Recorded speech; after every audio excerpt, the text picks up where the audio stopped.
Bonjour à vous tous. Nous voilà de nouveau avec Homme, connais-toi toi-même. Homme qui est l'univers en lui-même. Homme qui depuis des siècles et des millénaires ne se connaît pas encore car il est infini, il est complet, il est en lui-même l'univers. La dernière fois, nous avons parlé comment l'homme était lié à la terre, comment il s'est développé à travers les réincarnations de la terre. Que la terre où nous nous trouvons aujourd'hui a passé déjà d'autres époques auparavant, d'autres périodes où notre conscience s'est développée petit à petit d'un état de coma comme celui des minéraux aujourd'hui, à un état d'un sommeil profond, comme celui des plantes d'aujourd'hui, et encore plus tard, à un état d'un sommeil léger avec des rêves, comparable à la conscience des animaux d'aujourd'hui. Et c'est seulement sur sa quatrième époque, sur la quatrième réincarnation de la Terre, aujourd'hui, que l'homme a atteint l'état de conscience éveillé. Et même ce mot éveillé n'est pas encore pleinement manifesté, car l'homme en réalité est très peu encore conscient de tout ce qui se passe, surtout en lui. Sa conscience est centrée, concentrée sur l'extérieur davantage et non sur son intérieur. Mais présentement, la Terre termine un très long cycle pendant lequel, justement, notre conscience s'est extériorisée et maintenant, on va l'intérioriser. Car l'homme entre, après une longue période d'involution, il entre dans l'évolution. Et pendant cette période d'évolution, l'homme va se rapprocher de son intérieur, il va le connaître et il va utiliser le potentiel extraordinaire qui est en lui pour bâtir, pour construire et pour créer. Nous nous sommes dit aussi que la Terre, dans ses réincarnations précédentes, avait son nom. Chaque fois, elle avait son nom. Et pendant chacune de ces incarnations, notre corps, un de nos corps, s'est développé en correspondance avec ces réincarnations de la Terre. Peut-être vous vous rappelez d'une image qu'on a vue la semaine passée, sur laquelle justement se trouvent les réincarnations de la Terre. La première s'appelait l'ancien Saturne, où a commencé à se développer notre corps physique. La deuxième s'appelait l'ancien Soleil, où a commencé à se développer notre corps éthérique ou vital. La troisième s'appelait l'ancienne Lune. Ça n'a rien à voir avec des astres d'aujourd'hui, avec des planètes d'aujourd'hui. L'ancienne Lune, où a commencé à se développer notre corps sentimental. Et voilà ce que vous voyez en rouge, en bas, la Terre elle-même d'aujourd'hui. C'est là que se développe présentement notre corps mental. Et comme on en a déjà parlé, que nous possédons 7 corps, il y aura d'autres réincarnations de la Terre où se développeront nos autres corps. Mais cette ligne que vous voyez au milieu, elle termine justement toute cette descente de l'esprit dans la matière, et présentement, l'humanité va traverser cette ligne, elle va abolir toutes les frontières, car ça c'est la dernière frontière à franchir. Quand elle va être franchie, il n'y aura plus de frontières nulle part sur la terre, car l'homme les abolira en lui-même. Alors entre les pays, entre les peuples, entre les nations. Il n'y aura plus de frontières, car la terre va créer une seule famille. Et après avoir franchi cette dernière frontière, l'homme va commencer sa période évolutive et il va se diriger de plus en plus vers les hauteurs spirituelles pendant lesquelles et où l'esprit se manifestera pleinement. Nous avons peut-être déjà vu une autre image sur laquelle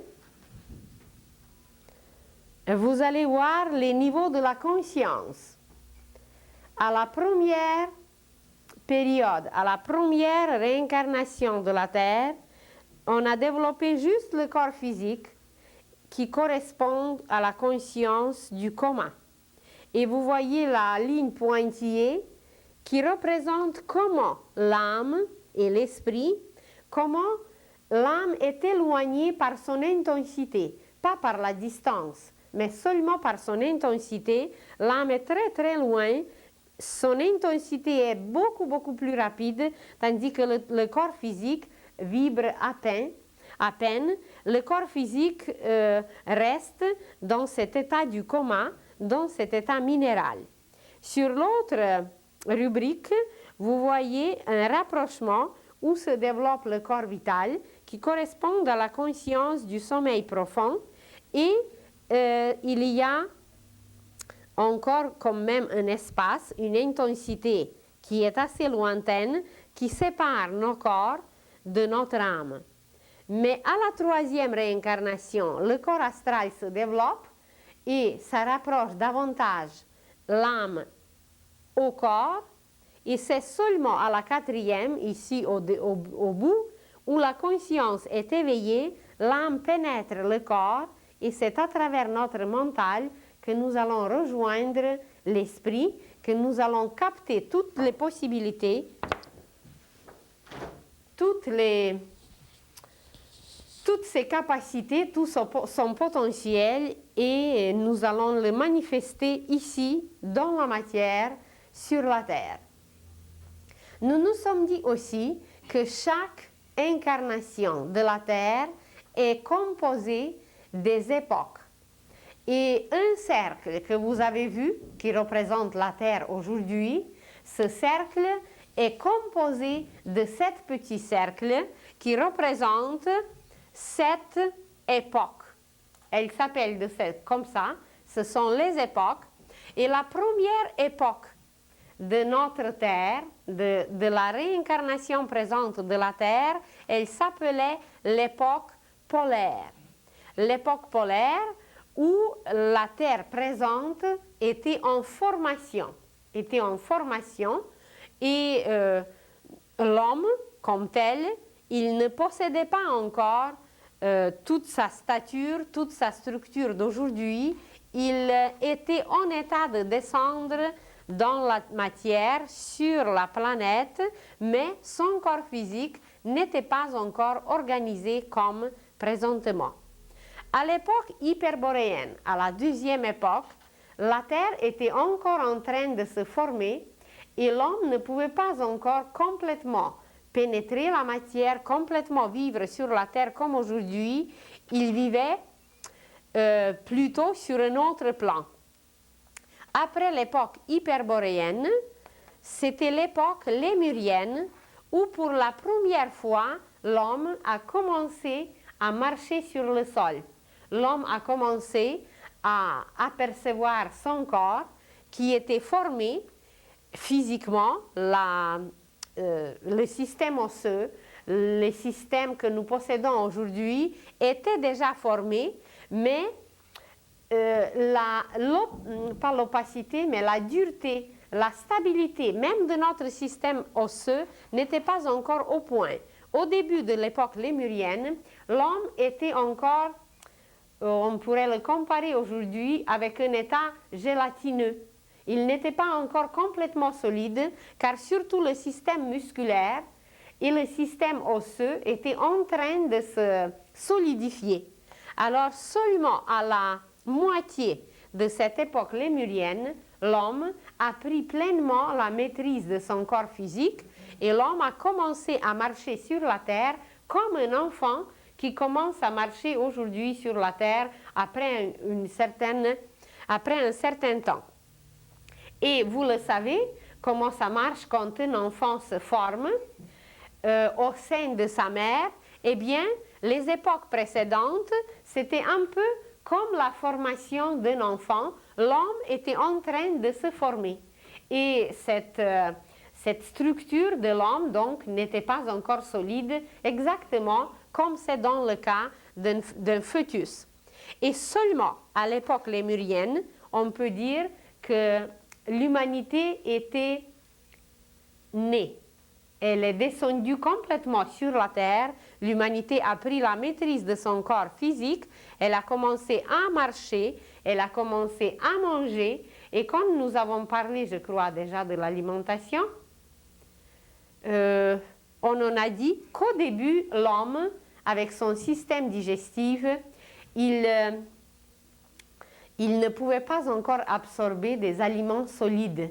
Il se nourrissait des éléments qui se trouvaient dans l'atmosphère et ces éléments étaient décrits dans l'histoire comme la manne céleste. C'étaient des éléments qui pénétraient son corps au complet, qui étaient absorbés par la surface de tout son corps et c'était des matières nutritives qui le nourrissaient au début quand le système digestif n'était pas encore au point. La respiration se faisait aussi par le corps au complet et c'est à cette époque lémurienne qui durait des milliers et des milliers d'années où l'homme a commencé à utiliser ses 5 sens, où l'homme a commencé à manger, d'abord à boire et ensuite à manger, où l'homme a commencé à marcher, où l'homme a commencé à apprendre. Auparavant, nous étions comme dans un état comme un enfant au sein de sa mère où on n'était vraiment pas né sur la terre, sur la matière, on était au sein de la mère divine, on était au sein de la mère universelle. Et depuis cette époque lémurienne, l'homme acquiert des connaissances, l'homme commence à bâtir sur la terre, à se bâtir lui-même de plus en plus consciemment, où il utilise ces 5 sens qui sont liés à l'analyse.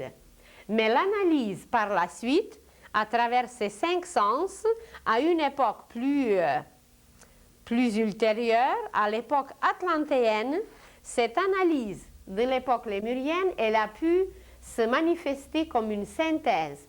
Tout ce que l'homme a pu étudier, tout ce que l'homme a pu apprendre, tout ce que l'homme a pu compter, utiliser, examiner, modeler, façonner, à cette époque atlantéenne, la conscience s'éveille davantage, s'approfondit davantage, car l'homme est devenu capable de faire une synthèse. Mais même à cette époque atlantéenne, la synthèse n'était pas encore mentale comme nous l'avons aujourd'hui, mais cette synthèse était plutôt ressentie. L'homme la ressentait par ses sentiments et imaginez que l'homme qui avait déjà l'oreille, il n'était pas encore capable à l'époque lémurienne d'entendre par exemple des sons. Il les percevait, mais par une perception intérieure. C'est seulement à l'époque atlantéenne que l'oreille de l'homme est devenue capable de capter les ondes sonores. Et à partir de cette époque, il y avait un équilibre qui s'est installé dans l'homme, car dans l'oreille est caché l'équilibre. Et c'est depuis cette époque atlantéenne que l'homme se sent vraiment sur la terre équilibré.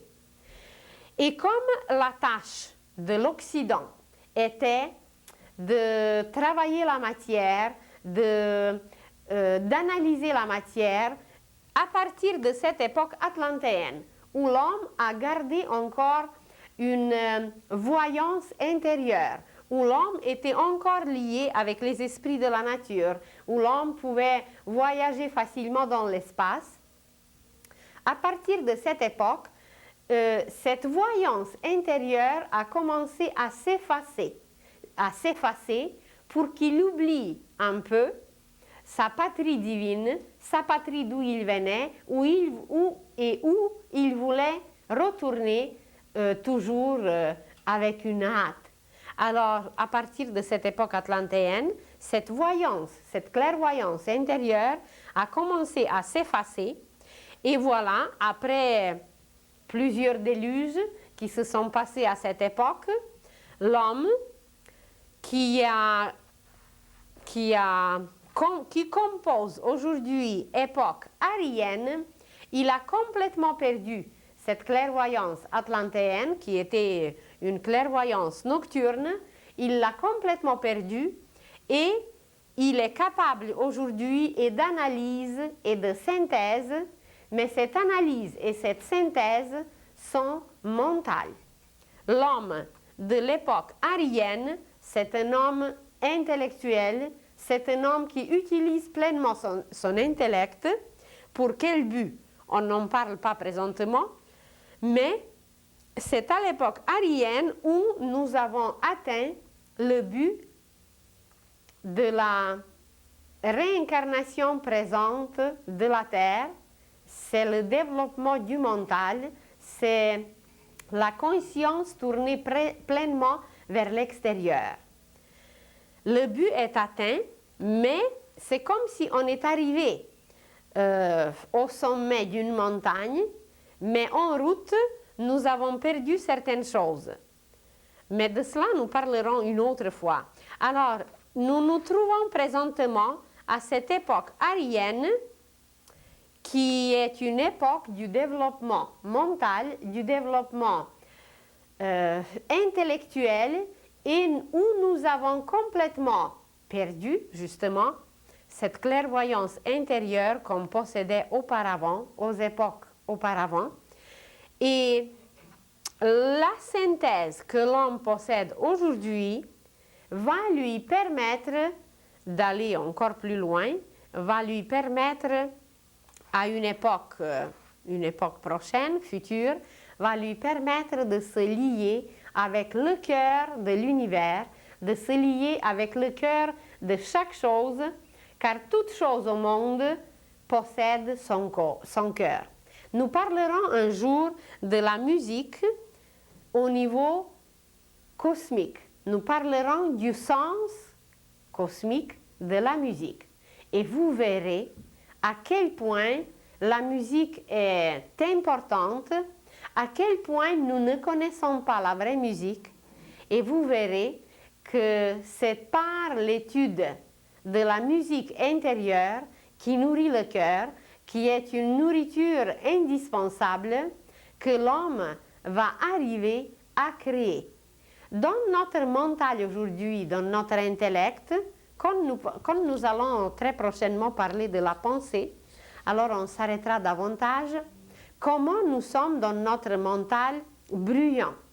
Nous n'avons aucune musicalité intérieure. Notre mental fait constamment des bruits.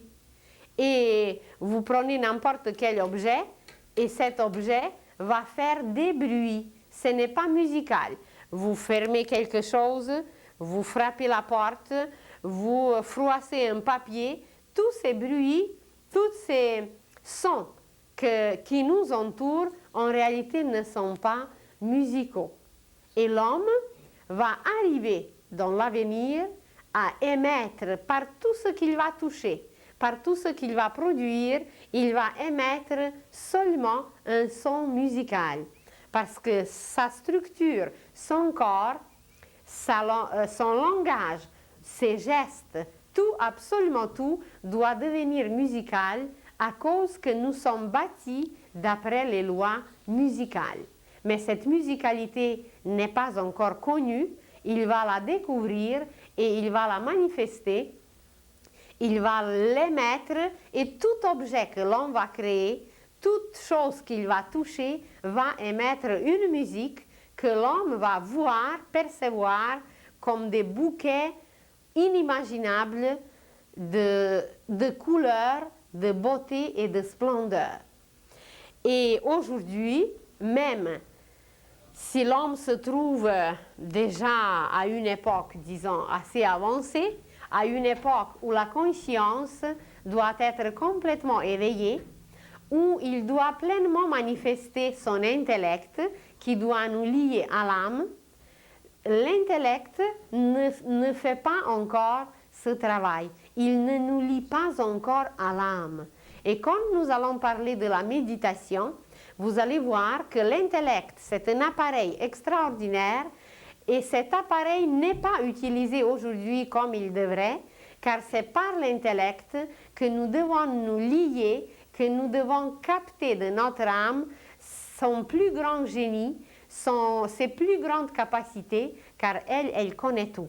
Et nous allons devenir omniscients dès que notre intellect va accomplir sa tâche, dès qu'il va nous rattacher à l'âme, dès qu'il va utiliser la synthèse comme un tremplin pour rejoindre des sphères supérieures. Alors, présentement, nous nous trouvons à cette époque arienne où on a développé l'intellect, mais on a oublié certaines possibilités qui sont cachées en nous intérieurement, de nous lier à l'univers, de nous lier à l'âme et d'être ce qui est appelé aujourd'hui un clairvoyant complet. Car tous les appareils, nous les possédons, mais ces appareils ne sont pas utilisés. C'est comme si vous avez chez vous plein d'appareils, toutes sortes d'appareils, les meilleurs ordinateurs, mais dès que ces appareils ne sont pas branchés, vous ne pouvez pas les utiliser. Alors nous représentons à peu près quelque chose de semblable, ou imaginez un musicien qui a chez lui plein d'instruments de musique. Mais c'est seulement quand il les touche, c'est seulement quand il les connaît qu'il peut jouer et faire une musique extraordinaire. Alors l'homme, c'est un musicien, l'homme, c'est une âme avant tout, mais il n'utilise pas ses appareils, il n'utilise pas ses instruments, donc il ne crée rien. Car par cette utilisation de ces instruments, il va commencer à créer. Et par la suite, l'homme va entrer dans une autre époque où il va manifester l'âme, où il va manifester une autre conscience, et par la suite encore la terre. La terre d'aujourd'hui, elle va avoir encore un autre petit cercle, une autre petite époque qui va durer des milliers d'années évidemment, et de cette façon, tout le cercle de la terre va être terminé. L'image que vous voyez, il correspond à un chandelier juif. Le chandelier juif a 7 parties, a 7 chandelles, et que voilà, ces époques que vous voyez ici sont présentées justement par un chandelier juif. Vous allez dire, comment se fait-il que chez les chrétiens, c'est juste 3? C'est que les chrétiens représentent ou présentent la nature trine de tout ce qui existe. C'est le Père, c'est le Fils et Saint-Esprit. C'est l'esprit, c'est l'âme, c'est le corps. C'est le toit, c'est les murs, c'est la fondation. C'est la cime, le tronc et les racines. Partout, le père, la mère, l'enfant, etc., partout où nous voyons cette nature de trinité, alors le christianisme représente cette qualité d'origine, cette qualité trinitaire qui est issue du Père, qui est présentée par ces 3 facettes, par ces 3 faces, et de cette façon, c'est comme si le christianisme retourne à l'intérieur justement, retourne à la source. Tandis que la Bible, surtout l'Ancien Testament, où il y a partout, on nous parle du chiffre 7, eh bien c'est encore ce chandelier juif qui nous exprime les époques de la terre, qui nous exprime les périodes de la terre, qui nous exprime les réincarnations de la terre. Partout on nous parle de 7 anges, partout on nous parle du chiffre 7, on nous parle de 7 sceaux, on nous parle de 7 trompettes, alors ça a une correspondance avec les époques de la terre. Et maintenant, si nous prenons seulement ce petit cercle, seulement l'époque aryenne où nous vivons, cette petite époque, ce petit cercle, il est aussi composé de cet autre petit cercle. Ici dedans, on peut placer sept petits cercles et vous les voyez en gros ici à côté. Ce sont les sept civilisations ou cultures, les sept civilisations ou cultures de l'époque aryenne d'un seul cercle, d'une seule époque. L'époque atlantéenne, elle était composée aussi de ces sept cultures ou de ces sept civilisations. Chaque époque, l'époque lémurienne, c'est pareil. Chacune des époques est composée de sept civilisations. Quand l'Atlantide s'est écroulée, ou d'ailleurs avant qu'elle s'écroule, avant que l'Atlantide s'est écroulée, une partie de l'humanité atlantéenne qui a bien travaillé, qui a bien avancé, qui était prête à commencer une autre époque, cette partie était guidée ailleurs pour qu'elle devienne l'origine d'une époque future.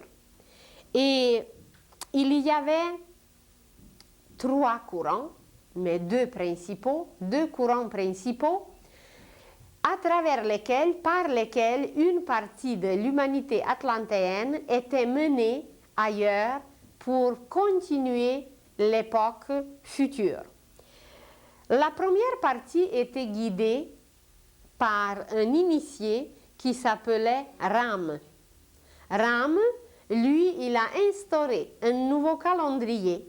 Il a instauré les noms du cercle zodiacal, ce que nous utilisons aujourd'hui, en commençant à compter par le signe du bélier. D'ailleurs, Ram veut dire bélier, celui qui fonce et celui qui réalise dans la matière. Alors, à cette époque lointaine, Ram avait son conseiller qui était un guide, un grand maître, et sous sa direction, Ram a ramassé les élus, Ram a ramassé une partie de l'humanité atlantéenne et les a guidés à travers l'Europe d'aujourd'hui où une partie de ce peuple est restée, par exemple le Pays basque. Jusqu'aujourd'hui, les historiens, les archéologues ne savent pas d'où ce peuple s'est installé dans ces montagnes, comment se fait-il qu'il possède une langue que personne ne connaît. Il y a aussi dans les montagnes Carpates. Dans les montagnes Carpates, il y a aussi quelque chose de semblable. Il y a des traces de peuples comme les Basques, où la langue est inconnue, où on ne sait pas d'où ils sont venus. Alors, ce sont les traces, les restes de ce peuple que Ram a mené par la suite jusqu'aux Indes. Et quand il est arrivé aux Indes, il s'est installé là où se trouve aujourd'hui une partie du désert de Gobi. Il s'est installé sur une partie d'Iran d'aujourd'hui, du Liban et de l'Inde. Et cette civilisation qu'il a fondée aux Indes, elle s'appelle justement la civilisation ou la culture hindoue. Et cette civilisation, cette culture hindoue, elle représente le premier petit cercle de l'époque aryenne. Cette époque aryenne a commencé par la civilisation hindoue, qui était la première époque post-atlantéenne, qui était la première civilisation qui a donné les racines à l'époque aryenne présente. Et cette époque hindoue, ou plutôt cette civilisation hindoue, elle était très florissante, car ce peuple qui venait de l'Atlantide, il possédait des connaissances inouïes. Et Ram lui-même, il connaissait la façon de gouverner, mais une façon harmonieuse. Et ce qu'il a installé aux Indes s'appelait la synarchie. La synarchie, c'est le contraire de l'anarchie. Et ceux qui connaissent le livre de Saint-Yves d'Alvèdre, le livre qui s'appelle La mission de l'Inde, il y a aussi un autre livre, La mission des Juifs. Ils ont pu lire dans ces livres l'histoire de Ram, l'installation de la synarchie, jadis, ça fait déjà des milliers d'années, 3-4 000 ans avant Jésus-Christ, et que voilà, il a installé quelque chose qui va de nouveau revenir sur la terre très bientôt. Avant la fin de ce siècle, encore, l'anarchie sera complètement abolie et une synarchie, une nouvelle façon de gouverner par les grands initiés, va être installée sur la terre. Alors nous sommes très liés à cette époque de Ram, car justement, nous allons rejoindre, dans une certaine mesure, nous allons rejoindre certaines connaissances, certaines réalisations que lui, il a fait au début même de nos civilisations, de cette époque aryenne, où lui-même, Ram, il a instauré cette époque aryenne sur la terre. Arye, c'est justement bélier. Alors, c'est une époque de la réalisation dans la matière. Et pendant des milliers d'années, il a réussi à garder cette synarchie, mais comme l'homme n'était pas encore prêt, ni dans son mental, ni dans ses sentiments, de continuer harmonieusement, alors il est retombé de nouveau dans l'anarchie, dans l'inharmonie qui dure jusqu'à aujourd'hui et qui détruit la terre de plus en plus. Et nous serons les témoins, nous tous, nous serons des témoins des changements inimaginables qui vont s'opérer, qui vont se produire sur la terre d'ici la fin du siècle, et le système harmonieux, le gouvernement harmonieux appelé synarchie va être amené de nouveau sur la terre. Après cette époque hindoue, une nouvelle civilisation est apparue et c'était la civilisation perse. C'était la civilisation perse qui était caractéristique par une dualité. Pendant la synarchie qui était guidée par Ram et pendant toute cette civilisation hindoue, ce qui régnait sur la terre, c'était l'unité. Car synarchie par elle-même, l'harmonie par elle-même, liait l'homme à Dieu. Il ne connaissait que seul Dieu unique et c'était l'unité, c'était un qui régnait. Tandis que pendant l'époque perse, comme l'homme n'était pas encore prêt à se diriger constamment par la lumière, c'est comme s'il avait besoin encore l'ombre. Et l'ombre, eh bien, ce n'est pas la lumière, c'est l'ombre. C'est tout simplement le reflet de la lumière. Et à travers cette ombre, l'homme a connu ce que nous nommons aujourd'hui les ténèbres ou le côté opposé, l'opposition. Et cette opposition s'est manifestée à l'époque perse et l'homme a connu eh bien, ce que nous nommons aujourd'hui l'opposition, les contraires. Ça veut dire Dieu comme lumière et l'ombre comme l'absence de Dieu. Et aujourd'hui, nous sommes complètement tombés dans cette absence de Dieu, c'est que l'homme, jusqu'au niveau physique, est devenu athée. Ça veut dire qu'il n'admet même pas l'existence de Dieu. Alors, lumière, ténèbres, l'homme est devenu conscient de ses opposés à l'époque, pendant cette civilisation perse, où il a connu deux sortes de divinités. C'était Hormuzd, qui était la divinité de lumière, et Ahriman, qui était la divinité des ténèbres. Alors, tous nos opposés, tous nos contraires conscients proviennent surtout de cette époque perse où l'homme est devenu conscient du bien et du mal, des opposés, des contraires, des pôles opposés. Après cette civilisation perse qui était caractérisée par la dualité, par le deux, ça veut dire deux opposés, lumière-ténèbres, plus, moins, etc., à l'époque égyptienne, qui était la troisième époque. La troisième époque,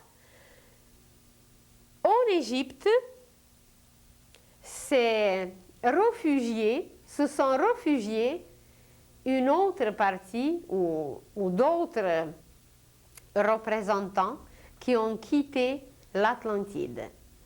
Une vague, un courant de la population atlantéenne était guidé en Égypte. Et c'est en Égypte que les grands initiés qui possédaient des connaissances inouïes se sont installés, et c'est là que jusqu'aujourd'hui nous avons les témoignages de leurs connaissances, de leurs notions qu'ils possédaient, par exemple la structure des pyramides. L'homme moderne n'a pas réussi de pénétrer dans le mystère de la pyramide. L'homme moderne, qui possède tant de moyens, n'a pas pénétré dans le mystère des sphinx. Sans parler qu'on n'a aucune idée qu'est-ce que c'était la momification des corps humains. Pourquoi on faisait la momification des corps? Comment on la faisait? Il y avait toute une science, toute une thérapie aromatique. Des arômes, des plantes étaient utilisés comme une thérapie.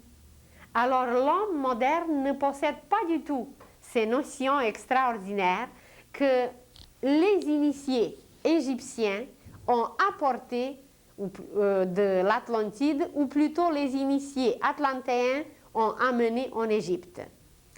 Et tous ces mystères égyptiens sont encore cachés jusqu'aujourd'hui, et même l'homme va découvrir bientôt que sous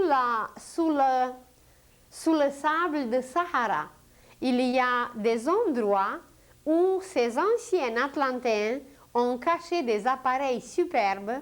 Ces appareils vont photographier l'aura humaine. Il y a des appareils antigravitationnels qu'un petit appareil d'une livre, de la pesanteur d'une livre, est capable de soulever des roches inimaginables. Alors toutes ces merveilles sont cachées parce que si l'homme moderne, si l'homme d'aujourd'hui avait l'accès à ces appareils, il va les utiliser pour la destruction.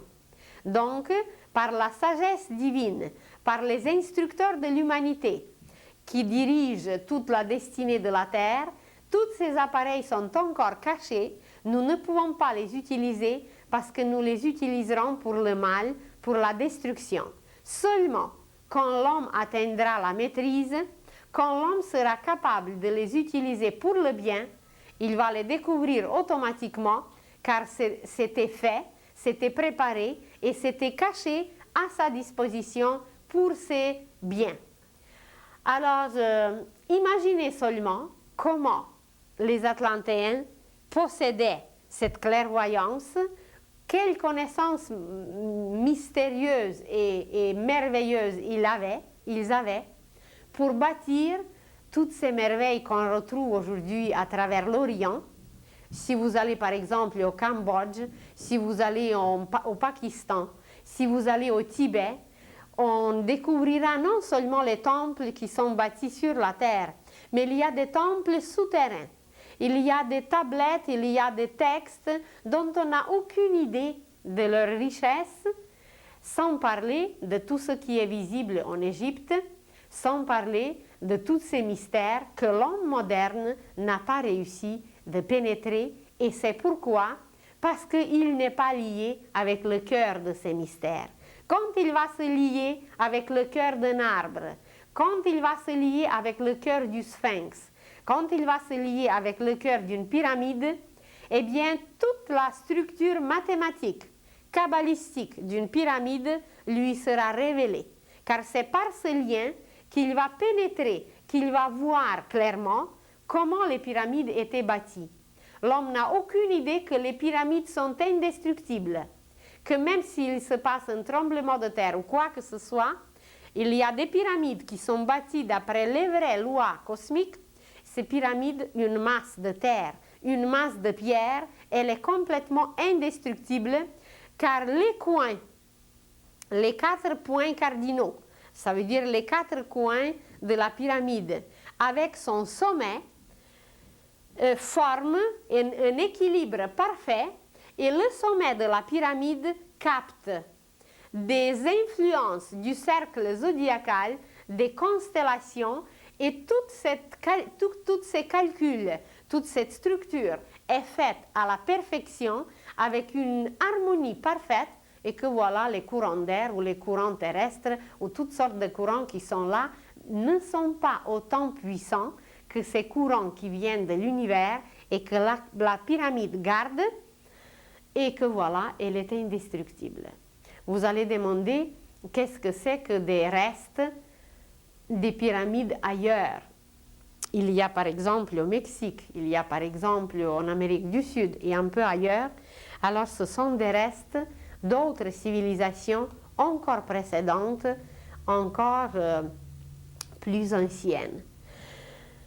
Mais l'homme, de toute façon, il aura un jour la possibilité de voir cette histoire si merveilleuse, je vous en avais déjà parlé, que notre histoire est tellement riche, que notre histoire, nous ne la connaissons pas du tout, car nous sommes centrés encore sur les guerres.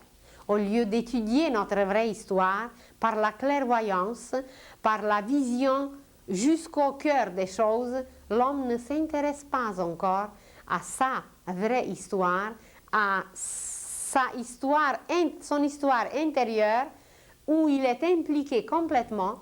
Alors il y a des merveilles parsemées sur la terre. Mais au lieu d'aller utiliser ces appareils merveilleux pour voir l'aura des humains, pour communiquer avec les plantes, pour utiliser les arômes et pour exterminer toutes les maladies, eh bien l'homme les accentue, l'homme les renforce par sa pensée inharmonieuse, par ses sentiments destructeurs. Et voilà, nous nous trouvons dans une situation déplorable aujourd'hui qui menace non seulement l'équilibre sur la Terre, mais qui menace l'équilibre dans le système solaire. Et après cette période merveilleuse, après cette civilisation extraordinaire, pleine de mystères, qui sont cachés jusqu'aujourd'hui pour nous-mêmes, en Égypte, l'homme, alors c'est juste pour relier avec les deux précédentes, on peut dire que l'Égypte était marquée par la Trinité. Alors, l'époque hindoue, c'était unité, l'époque perse, c'était la dualité, et l'époque égyptienne, c'était la Trinité. Ceux qui ont étudié un peu, je ne sais pas, les mythes par exemple, ils connaissent les noms comme Osiris, qui était un dieu en Égypte, qui était un dieu solaire. Ils connaissent aussi Isis, qui était une déesse, qui était l'épouse d'Osiris, et c'était des divinités très respectées, très vénérées en Égypte, et leur enfant, leur fils, c'est Horus. Alors ensemble, Osiris, Isis et Horus représentent une trinité.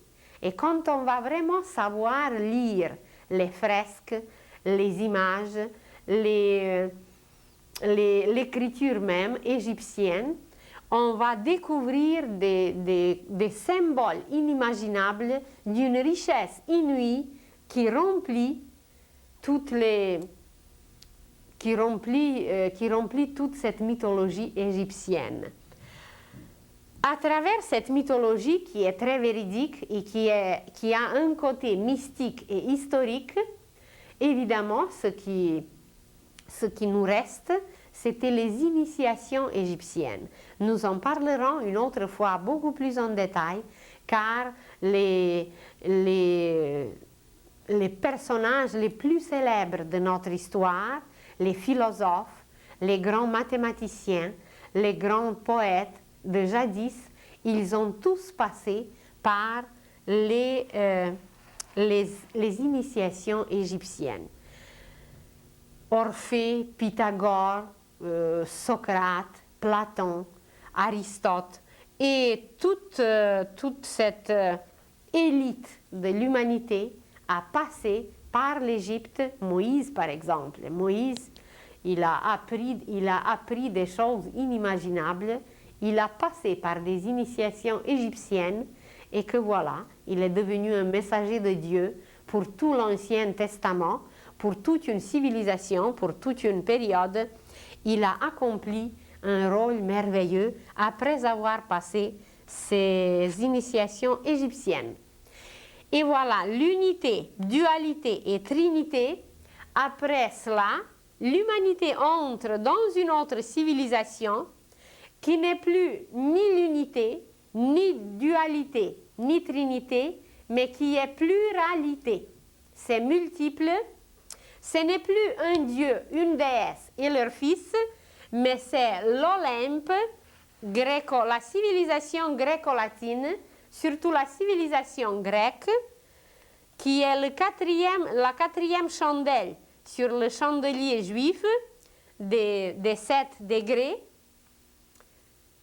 Cette civilisation grecque a apporté énormément au niveau de la pensée. Et la pensée humaine s'est renforcée énormément avec les philosophes grecs, avec tout ce développement de la beauté, de la splendeur, de la culture grecque. On dit que depuis Socrate, aucune nouvelle pensée n'est apparue sur Terre. Alors imaginez que jusqu'à aujourd'hui, ça fait déjà des milliers d'années, aucune nouvelle pensée. On utilise, on rumine toujours et de nouveau tout ce qui a été créé, qui a été donné à l'époque grecque. Cette époque grecque qui a manifesté une floraison dans la matière par la sculpture, par la peinture, par toutes sortes d'arts. Cette culture, évidemment, elle a influencé et elle a marqué la suite, qui est la culture latine, et nous sommes aujourd'hui les héritiers. Nous sommes aujourd'hui ceux qui possèdent toutes ces richesses depuis le début, depuis la civilisation hindoue jusqu'à aujourd'hui. Nous sommes ceux qui possèdent, ceux à qui on a confié ces richesses de jadis. Nous pouvons étudier la philosophie orientale, nous pouvons posséder les richesses orientales, perses, égyptiennes et gréco-latines. Et si vous vous apercevez, c'est que cette démarche des civilisations va avec la démarche du soleil. Le soleil se lève à l'est, puis il va un peu plus loin, puis encore plus loin. La civilisation gréco-latine, elle fait un pont. Surtout la Grèce, elle fait un pont entre l'Orient et l'Occident, où aujourd'hui, voilà, nous, la civilisation aryenne, nous nous trouvons comme la civilisation occidentale.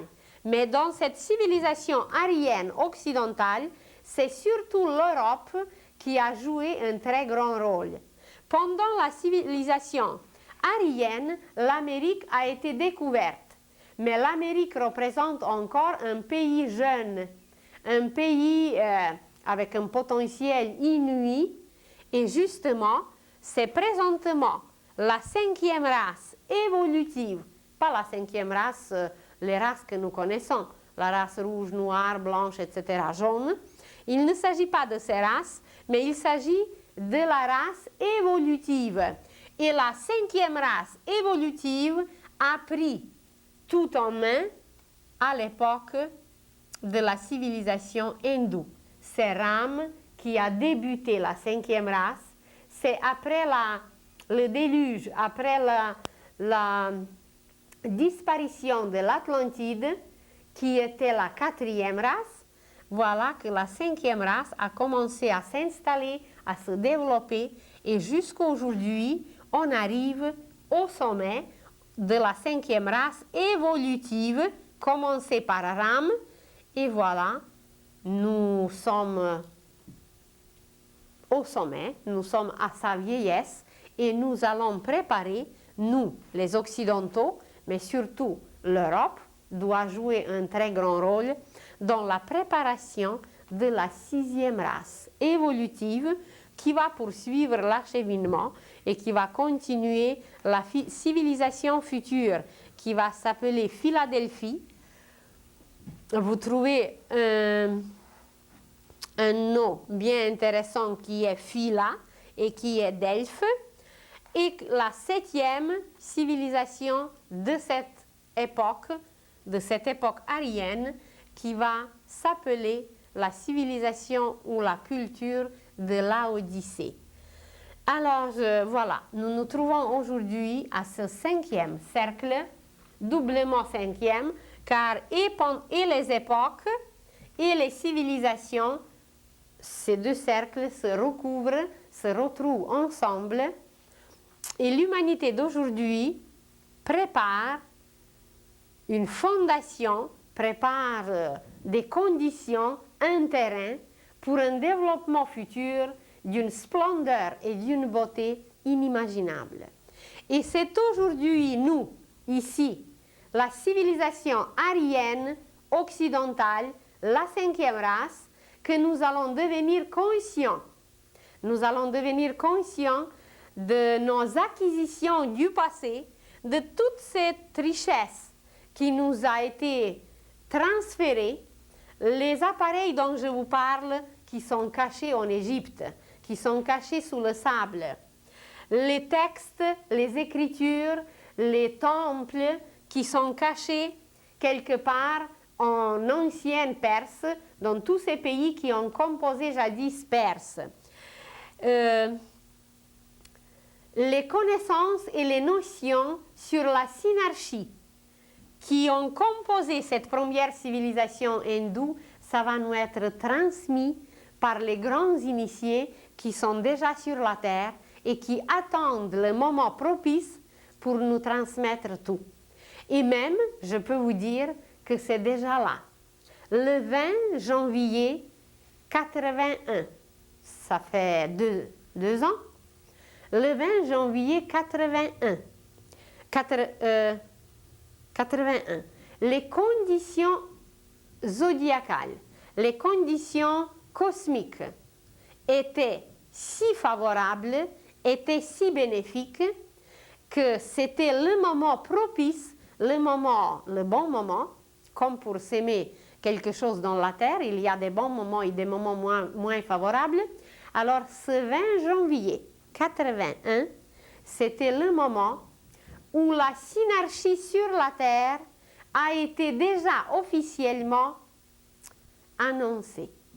Vous allez dire, mais comment se fait-il qu'on n'en parle pas à la télévision? Eh bien, c'est qu'elle est encore un petit bébé tout couvert qui dort.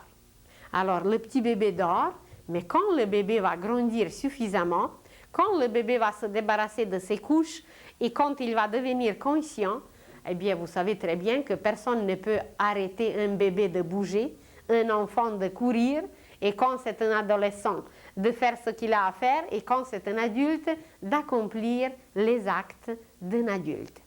Alors, la synarchie présente pour l'époque future est déjà née sur la terre. La date de sa naissance, c'est le 20 janvier 81, où les influences planétaires, où les influences des constellations étaient très très propices, extrêmement bénéfiques, et les grands maîtres et les grands initiés qui connaissent notre avenir, qui connaissent la destinée de la Terre, ils ont déjà fondé la synarchie sur la Terre.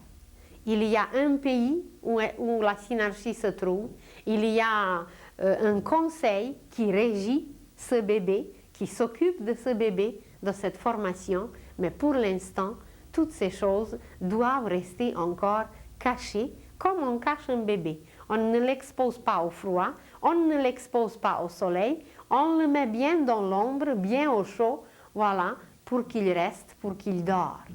Alors, c'est à peu près la même chose pour ce qui se passe sur la terre pour nous. Et voilà, de cette façon, l'humanité va revenir sur son histoire, elle va apprendre les richesses qu'elle possède, elle va les découvrir et à l'extérieur, mais avant de les découvrir à l'extérieur, elle doit les découvrir à l'intérieur. Et c'est par un travail sur nous-mêmes, sur notre pensée, sur nos sentiments, sur notre pureté, que nous allons acquérir toutes ces richesses. Je vous remercie beaucoup pour aujourd'hui. Je vous souhaite bonne semaine et à la prochaine.